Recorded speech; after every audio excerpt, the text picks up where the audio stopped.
Requirement হলো almost 4200 MFCFD।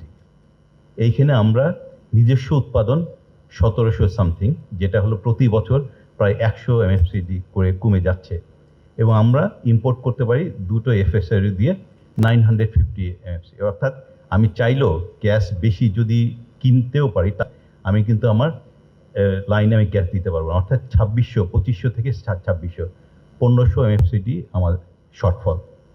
রেজাল্টটা কি? আমরা সবসময় বিপা বা পাওয়ার সেক্টরকে গালি দিই যে 28,000 মেগাওয়াট ক্যাপাসিটি 15-16,000 মেগাওয়াট হলে লোডশেডিং হয় কেন? আপনার শুধু গ্যাসের জন্য গভর্নমেন্ট এবং প্রাইভেট সেক্টরের 8,000 মেগাওয়াট নাকি পাওয়ার প্ল্যান্ট বসে আছে। আমরা কেউ কিন্তু জানি না, আমরা এটাই রেকগনাইজই করি না। এটার সলিউশনটা কি? আপনাদের জন্য, সবার জন্য বলি, probably you know very well, গত 7 বছর আগে government land base LNG terminal করার জন্য টেন্ডার কল করে। 8টা কোম্পানি শর্টলিস্টেড হয়েছিল, বাট এই প্রজেক্টটা কখনোই হয়নি। গভর্নমেন্ট এখানে কিছু করার দরকার নেই। এই যে PPP প্রজেক্ট, গভর্নমেন্ট শুধু অ্যালাউ করবে, গভর্নমেন্ট নাকি ফরেন কোম্পানি, এই 8টা কোম্পানির থেকে যে কোনো একটা কোম্পানিকে ফাইনাল করে তাকে LNG টার্মিনাল অ্যাডভান্টেজটা কি? FSRU has a limitations, right? যে এটা হলো ঝড় বৃষ্টি হলে গ্যাস দিতে পারবে না, এটা সার্টেন ক্যাপাসিটি।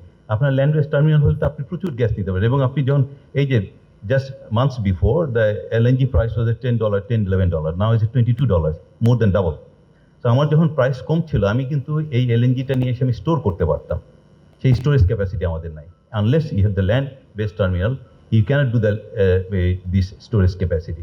তা আমার যদি এনার্জি, আমি যদি এনশিওর করতে চাই, সিকিউরিটি এনশিওর করতে চাই, land base terminal is must.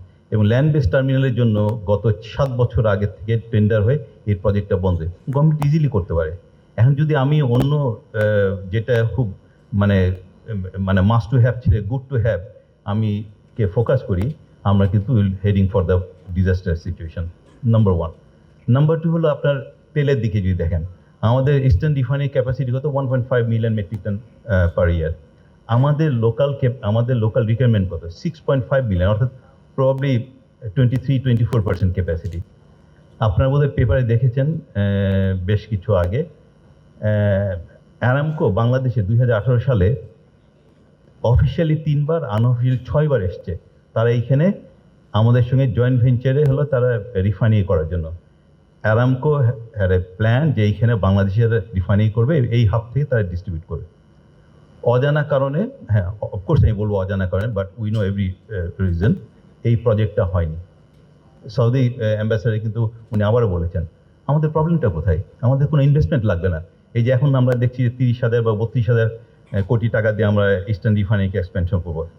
আমরা যদি জয়েন্ট ভেঞ্চার কোম্পানি পাই, যাদেরকে আমরা শুধু জমিটা দিব, তারা যদি আসে, হ্যাঁ অফকোর্স উই ক্যান চেক যে এটা কি BOT ওর BOO, মানে বিল্ড অপারেট হবে নাকি ট্রান্সফার করবে, এটা একটা গভর্নমেন্টে করে দেখতে পারে। তাতে কি হবে, আপনার এই যে আমাদের যে তেলের যে রিকোয়ারমেন্টটা 6.5 million metric ton plus 3-4%, 5% every year যেটা রিকোয়ারমেন্ট বাড়ছে, এটাকে আমরা এই এনার্জি সিকিউরিটি এনশিওর করতে পারি।